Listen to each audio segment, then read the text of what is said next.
Bismillahirrahmanirrahim. Baik, di sini saya akan menjelaskan tentang sikap profesional keguruan.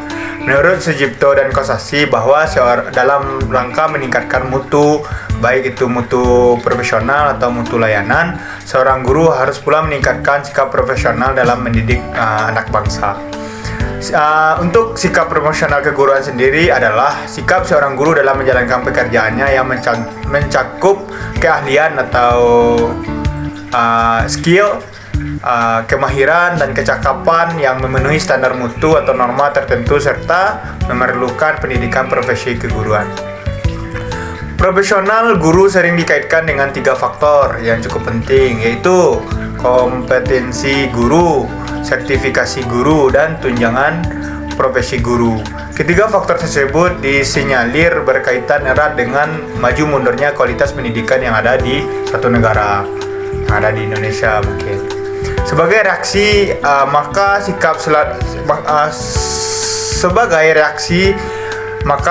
selalu berhubungan dengan 2 alternatif, yaitu like and dislike atau senang atau tidak senang, menurut dan melaksanakan atau menjauhi atau menghindari sesuatu.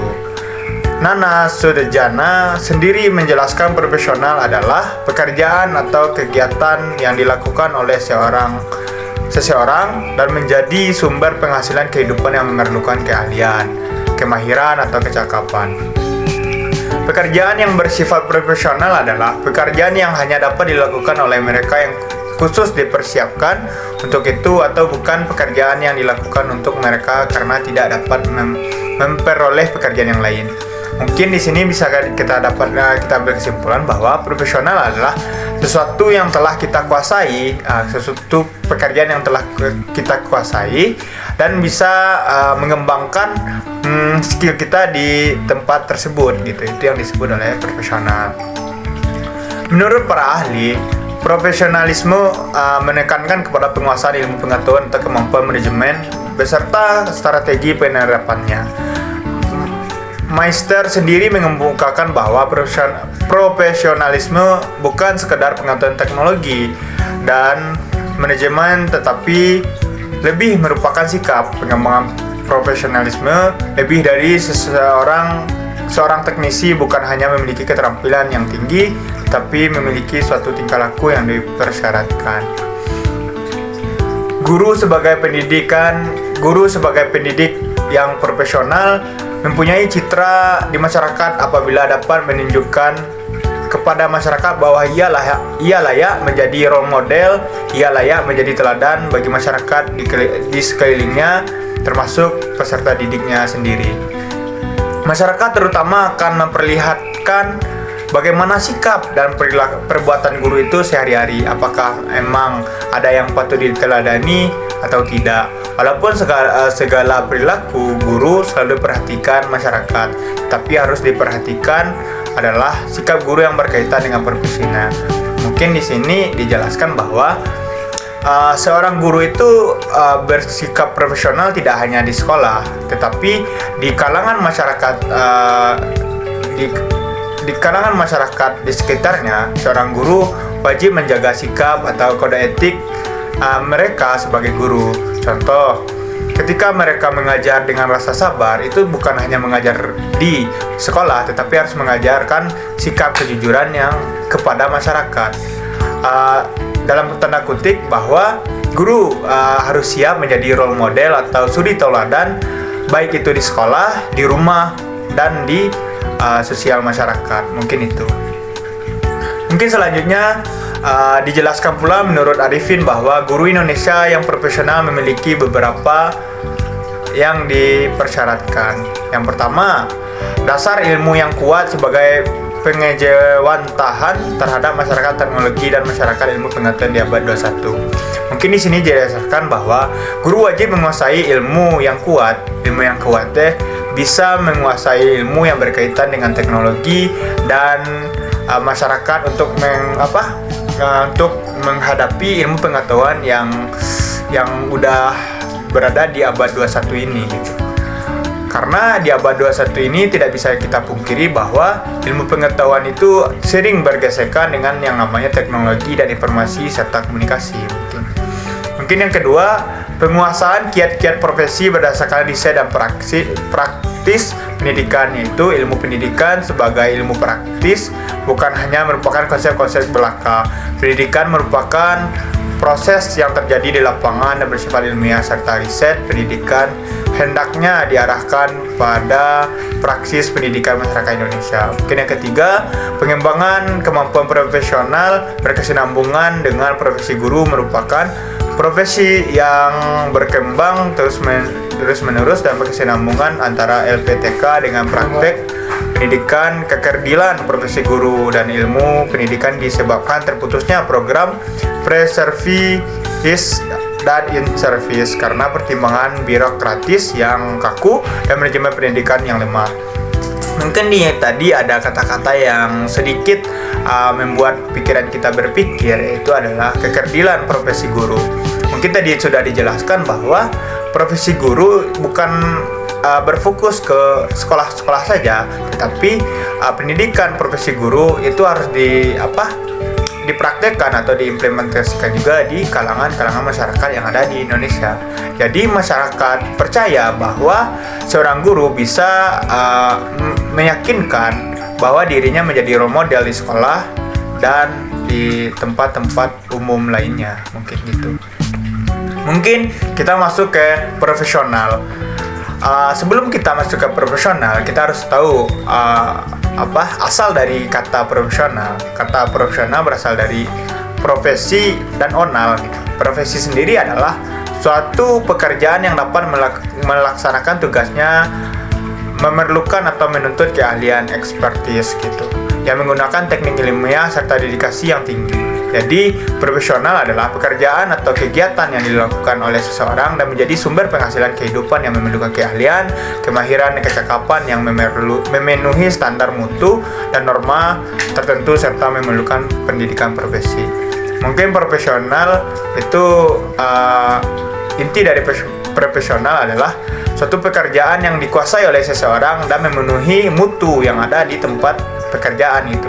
Contoh, seorang guru wajib memenuhi standar keguruan dengan mengikuti adanya pendidikan PPG. Mungkin itu seorang guru yang telah mengikuti PPG itu adalah guru yang telah bisa disebut guru profesional, mungkin gitu. Guru sebagai pendidik profesional dituntut untuk selalu menjadi teladan bagi masyarakat di sekelilingnya. Mungkin ini telah dijelaskan tadi. Mungkin lanjut ciri-ciri guru profesional. Yang pertama, memiliki skill atau keahlian dalam mendidik atau mengajar. Mungkin telah dijelaskan bahwa tidak mungkin guru profesional yang telah melewati jenjang S1, serata 1, 2 dan sekolah profesi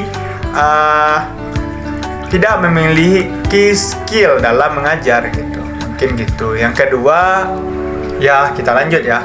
Yang kedua itu memiliki kemampuan intelektual yang memadai. Ya, tidak bisa kita pungkiri bahwa seorang guru harus memiliki intelektual atau cara bicara yang bisa meyakinkan peserta didik bahwa dia itu adalah intelek yang bagus gitu.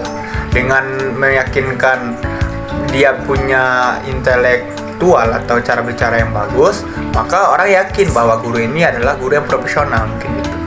Yang ketiga, kemampuan memahami visi dan misi pendidikan. Mungkin seorang guru wajib hafal dan memahami apa saja visi dan misi pendidikan selain mencerdaskan anak bangsa. Mungkin yang keempat, keahlian mentransfer ilmu pengetahuan atau metodologi pembelajaran. Mungkin mentransfer ilmu pengetahuan ini sering dilakukan di KBM ya, di kegiatan belajar mengajar, yang mana secara tidak langsung yang kita ajarkan itu adalah ilmu, maka yang diterapkan atau yang diserap oleh peserta didik adalah ilmu, maka itu yang disebut adalah transfer ilmu. Mungkin yang kelima, memahami konsep perkembangan anak dan psikologi perkembangan. Mungkin sebelum kita sebagai guru yang profesional, kita harus tahu apa metode yang harus kita lakukan atau kita kerjakan kalau anaknya punya psikis atau Down syndrome gitu. Karena sebelum kita mengajar, kita harus menguasai psikis anak atau psikologi anak yang ada di kelas. Contoh anaknya agak nakal, bawaan kita sebagai guru memakai metode apa gitu. Yang keenam itu kemampuan mengorganisir dan problem solving. Mungkin ini sering terjadi di guru yang mana ketika anak murid bandel atau nakal itu dimarahin. Malahan sebenarnya adalah guru yang profesional itu kalau ada masalah yang berbentuk anak nakal, maka guru itu bisa menyelesaikan atau mencari solusi untuk gimana anak ini bisa nggak nakal lagi gitu. Bukan dimarahin atau diapain gitu ya. Yang ketujuh, kreatif dan memiliki seni dalam mendidik. Mungkin guru sekarang atau guru-guru dulu itu memiliki suatu ciri khas di dalam mengajarnya. Ada yang guru yang membawa cara mengajarnya ada gurauan, ada matematikanya, ada ininya dan itunya. Karena menurut saya pribadi, ketika guru memiliki ciri khas tertentu di dalam mengajar, itu adalah menjadi daya tarik bagi anak muridnya sendiri gitu. Ketika kita melihat di situ dikasih juga ya, ketika pembelajaran itu monoton atau hanya ceramah atau melakukan metode ceramah, anak murid lebih sukanya itu tidur gitu, karena ya monoton di situ-situ aja pembelajarannya gitu. Ya mungkin itu yang dapat saya sampaikan. Kalau ada kesalahan mohon dimaafkan. Assalamualaikum warahmatullahi wabarakatuh. Di sini saya akan memaparkan mengenai upaya mengembangkan profesi guru. Nah, guru merupakan sebuah profesi sebagaimana profesi lainnya merujuk pada pekerjaan atau jabatan yang menuntut keahlian, kemudian tanggung jawab, kesetiaan dan juga kehebatan. Nah, adapun suatu profesi tidak bisa dilakukan oleh sembarang orang yang tidak dilatih atau dipersiapkan untuk itu. Nah, maka dari itu seorang guru harus memiliki beberapa kompetensi atau keahlian dalam mengajar ya. Nah, maka dari itu ada beberapa macam upaya untuk meningkatkan profesi dari guru tersebut ya. Apabila gurunya memiliki kompetensi yang baik, maka pembelajarannya pun akan baik. Nah, adapun terdapat ya dari Undang-Undang Nomor 14 Tahun 2005 Pasal 8 tentang Sisdiknas ya, Sistem Pendidikan Nasional, menyatakan bahwasannya guru wajib memiliki klasifikasi akademik atau kualifikasi akademik seperti kompetensi, kemudian sertifikasi pendidik dan juga sehat jasmani dan juga rohaninya. Nah, serta memiliki kemampuan untuk mewujudkan tujuan pendidikan nasional. Nah, selanjutnya pada pasal 8 meliputi kompetensi pedagogik, kemudian kepribadian, kemudian sosial, dan juga kompetensi profesional yang diperoleh melalui pendidikan profesi. Nah, apabila kita merujuk pada undang-undang tersebut, bahwasannya guru itu harus memiliki beberapa kompetensi yang tadi, seperti pedagogik. Nah, apa sih kompetensi pedagogik? Kompetensi pedagogik yaitu kompetensi yang mengharuskan seorang guru untuk dapat mengatur atau memanage kelas dengan baik, menyampaikan materi-materi kepada siswa dengan cara baik dan benar, sehingga peserta didik dapat memahami apa yang disampaikan oleh seorang pendidik tersebut. Nah, adapun kompetensi lainnya seperti sosial. Nah, kompetensi sosial ini sangatlah perlu di diri pendidik tersebut. Karena untuk apa? Karena kompetensi sosial ini tidak hanya untuk bersosialisasi di sekolah saja, kepada orang-orang di sekolah saja, namun kepada orang-orang di luar sekolah. Contohnya, pendidik harus dapat bersosialisasi dengan orang tua murid. Nah, karena murid tidak hanya dididik oleh guru saja, namun ketika keluar sekolah maka diawasi oleh orang tua tersebut, sehingga ketika kita bersosialisasi dengan orang tua murid, kita dapat berdiskusi mengenai apakah ada kendala, masalah atau apapun dan lain sebagainya di luar sekolah, sehingga kita tahu keadaan siswa tersebut. Nah, kemudian ada pun kompetensi kepribadian. Nah, seorang pendidik harus memiliki kepribadian yang baik ya, yang harus dapat dicontoh dengan baik oleh siswa, sehingga siswa itu bisa meniru ya kepribadian dari seorang pendidik tersebut.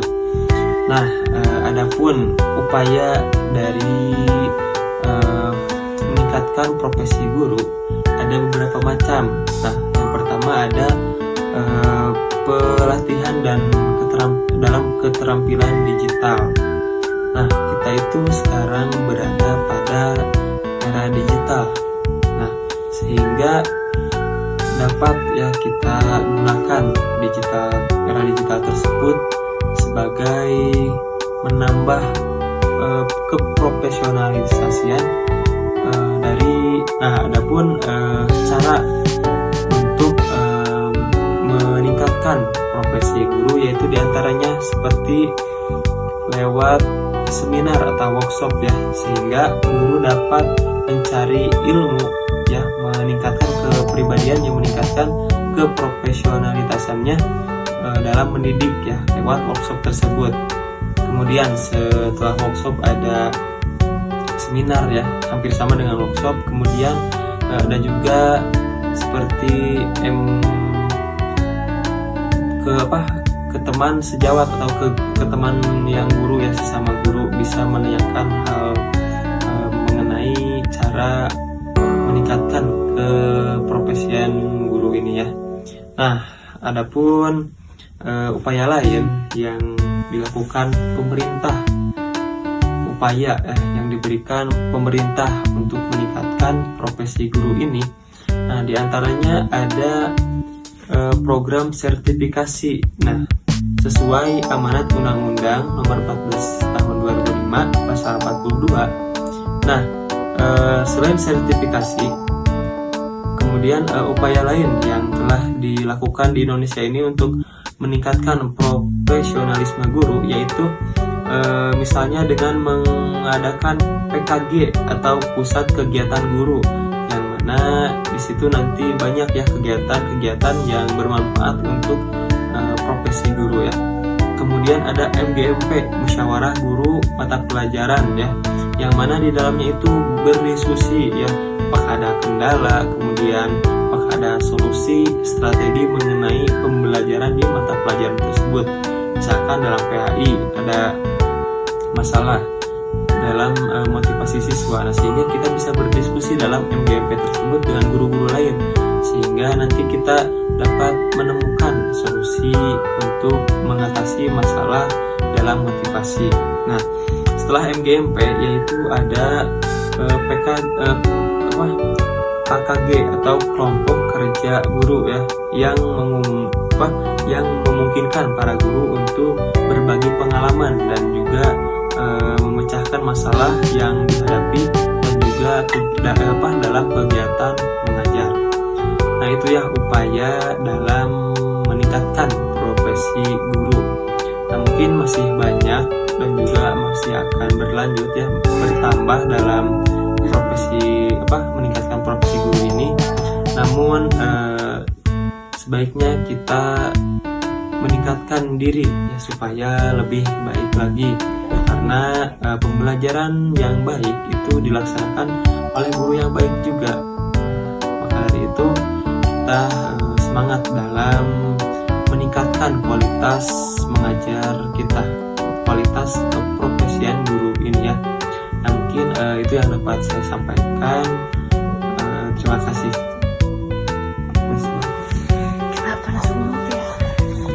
Baik, selanjutnya yaitu materi tentang kepribadian guru dalam pembelajaran.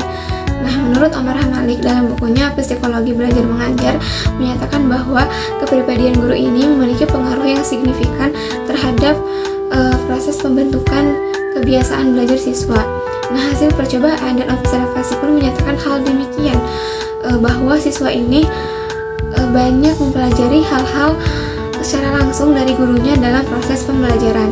Nah, adapun karakteristik karakteristik kepribadian guru dalam pembelajaran ini. Yang pertama ada kemantapan dan integritas pribadi. Nah, maksudnya adalah yakni seorang guru harus mampu memiliki karakter yang baik serta konsisten dalam menjalankan peran dan tanggung jawabnya sebagai seorang pendidik. Seorang guru yang memiliki integritas pribadi yang baik, maka akan menumbuhkan kepercayaan dan juga kredibilitas di tengah masyarakat, yang mana hal itu akan berdampak pada peningkatan kualitas pendidikan dan juga pembentukan karakter siswa yang baik. Nah, yang kedua yaitu bersifat adil, jujur, dan juga objektif. Nah, seorang guru ini harus memiliki sifat adil terhadap peserta didiknya. Nah, salah satunya yaitu dengan tidak membeda-bedakan atau tidak pilih kasih terhadap perbedaan yang ada pada setiap peserta didik, baik itu perbedaan dalam hal latar belakang ataupun dalam kemampuan akademiknya. Nah, adapun jujur, seorang guru ini harus senantiasa ikhlas, tulus dalam menjalankan tugas dan perannya sebagai seorang guru. Nah, adapun objektif, yakni tidak berbeda jauh dengan adil, yakni guru ini menilai dan mengukur siswa ini tidak memihak. Jadi guru ini memberikan kesempatan yang sama kepada seluruh siswanya. Yang ketiga yaitu simpatik, luwes, bijaksana, dan sederhana dalam bertindak. Nah, seorang guru ini dituntut untuk memiliki karakter demikian, yang mana karakter tersebut atau sifat-sifat tersebut tidak didapat begitu saja, tetapi diperoleh melalui proses atau pengalaman seorang guru dalam mengajar. Contohnya keluasan ini. Nah, ketika seorang guru memiliki sifat ini, maka akan disenangi oleh peserta didiknya, karena sifat keluasan ini akan mempermudah guru sendiri gitu dalam bergaul atau berkomunikasi dengan orang-orang yang berada di sekolah. Yang keempat yaitu bersifat terbuka, kreatif, dan juga berwibawa. Nah, seorang guru ini harus memiliki kesiapan untuk mendiskusikan hal apapun, baik itu dengan siswa, orang tua siswa, dan juga rekan kerja yang ada di sekolah. Dan guru harus mampu beradaptasi dengan perubahan dan perkembangan yang ada. Kemudian berwibawa. Nah, seorang guru juga harus berwibawa. Nah, berwibawa di sini bukan berarti murid itu harus takut kepada guru, tetapi bagaimana murid atau siswa ini harus bisa taat atau patuh terhadap apa yang guru perintahkan. Adapun menurut Zakia Darajat menjelaskan beberapa kepribadian guru dalam pembelajaran. Yang pertama yaitu kegairahan dan kesediaan belajar. Nah, maksudnya yaitu seorang guru harus senantiasa memperhatikan keadaan peserta didiknya, mulai dari tingkat pertumbuhan dan juga perbedaan yang ada dalam setiap peserta didik, sehingga guru ini tidak menyamaratakan kemampuan peserta didiknya. Yang kedua yaitu menumbuhkan minat anak didik. Nah, seorang guru ini harus mampu memberikan rangsangan atau stimulus kepada peserta didik agar peserta didik ini semangat untuk mempelajari hal tersebut. Jika tidak, maka dikhawatirkan peserta didik ini akan malas, bahkan meremehkan pelajaran yang akan dipelajari. Yang ketiga yaitu menumbuhkan bakat, sikap, dan juga nilai. Nah, dalam hal ini guru memberikan kesempatan kepada setiap peserta didik untuk mendiskusikan atau bekerja sama dengan teman sebayanya, karena terkadang peserta didik ini lebih banyak menerima nilai-nilai dari teman-temannya sendiri dibanding apa yang guru perintahkan. Nah, yang selanjutnya yaitu mengatur proses pembelajaran dengan baik. Nah, dalam hal ini mulai dari guru merancang tujuan pembelajaran yang sesuai, menyusun materi yang relevan bagi peserta didik. Yang terakhir yaitu hubungan manusiawi dalam situasi pengajaran. Nah, maksudnya yaitu seorang guru harus senantiasa membangun hubungan yang positif antar dirinya dan juga siswa. Salah satunya yaitu seorang guru harus memahami setiap karakter peserta didiknya, sehingga akan terjalin proses pembelajaran yang efektif dan juga kondusif. Baik, izin melanjutkan daripada materi kepribadian seorang guru dalam kegiatan pembelajaran. Dan materi selanjutnya adalah tindakan yang harus dilakukan oleh seorang guru sesuai dengan norma agama, hukum, sosial, kebudayaan nasional Indonesia. Nah, yang pertama adalah tindakan guru sesuai dengan norma agama. Ya, dapat dikatakan bahwasanya norma ini adalah sebuah aturan dan agama adalah sebuah tuntunan seorang manusia gitu. Maka dapat dikatakan bahwasanya norma agama ini merupakan sebuah aturan yang mengikat seseorang untuk melakukan perintah Tuhannya dan meninggalkan segala larangan Tuhannya gitu. Nah, begitupun dalam seorang guru. Seorang guru ini tentunya harus mampu menjadi manusia yang memang bisa mencontohkan kepada peserta didik untuk mematuhi peraturan sesuai dengan norma agamanya, misalkan dengan perilaku rendah hati, tawadhu, qanaah gitu. Nah, adapun di dalam kegiatan pembelajaran, seorang guru ini dapat dikatakan sebagai seorang guru sesuai dengan norma agama apabila tidak membunuh. Nah, membunuh di sini dalam artian bukan membunuh secara fisik, melainkan membunuh karakter. Jadi, seorang guru tidak boleh membunuh karakter daripada seorang peserta didik gitu. Contoh, ketika banyak tuh kenapa banyak sekali anak-anak yang sekarang tuh enggan untuk bertanya, karena mereka tuh dulunya ketika misalkan masih suka-sukanya untuk bertanya, ketika bertanya ke guru, "Bu, ini apa? Pak, ini apa?" gitu. Tapi gurunya malah menjawab, "Udahlah, nanti aja," gitu ya. Udahlah, itu nggak penting gitu. Nah, dan mereka tuh enggan untuk menyampaikan tentang hal itu. Maka di situ tumbuhlah menjadi pribadi yang memang enggan untuk berbicara sehingga terbunuh karakternya gitu. Nah, adapun ada materi yang kedua adalah guru bertindak sesuai dengan norma hukum. Nah, apabila berbicara dengan hukum berarti ini kaitannya dengan pemerintah gitu ya. Nah, namun seperti apa sih sebenarnya penerapan norma hukum atau aturan-aturan hukum yang sesuai dengan guru gitu ya. Nah, sebenarnya kita tahu bahwasanya norma atau aturan hukum yang sesuai dengan guru itu diatur di dalam Sisdiknas ya tahun 2003 gitu. Dijelaskan bahwasanya memang seorang guru ini harus menjadi teladan bagi peserta didik gitu. Nah, dalam norma hukum ini seperti apa gitu teladannya? Dari contoh yang paling sederhana, guru itu harus mencontohkan untuk membuang sampah pada tempatnya, kemudian membersihkan apabila sudah dipakai gitu kan, berpenampilan secara rapih gitu. Nah, adapun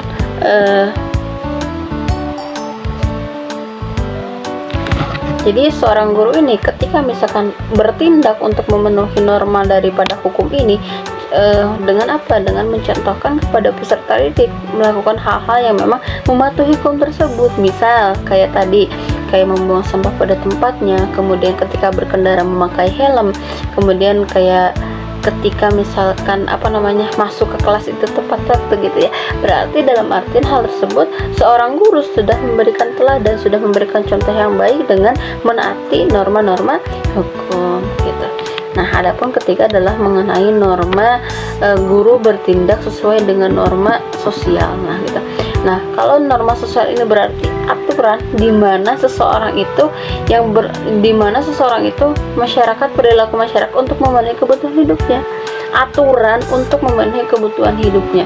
Nah, kalau saya bisa contohkan dalam memenuhi norma sosial ini, misalkan kan seorang guru tuh tidak selalu ditempatkan di tempat di mana dia tinggal gitu ya, tapi bisa saja ditempatkan di tempat yang memang jauh daripada tempat tinggalnya. Maka dalam memenuhi tindakan seorang guru dalam norma sosial ini, pertama dia harus bisa menyesuaikan dengan tempat di mana ia mengajar gitu kan. Dalam artian tidak boleh sekonyong-konyong gitu, kayak kita ya udah saya seperti ini, saya guru yang seperti ini, di tempat saya seperti ini, maka di sini pun saya akan seperti ini gitu kan.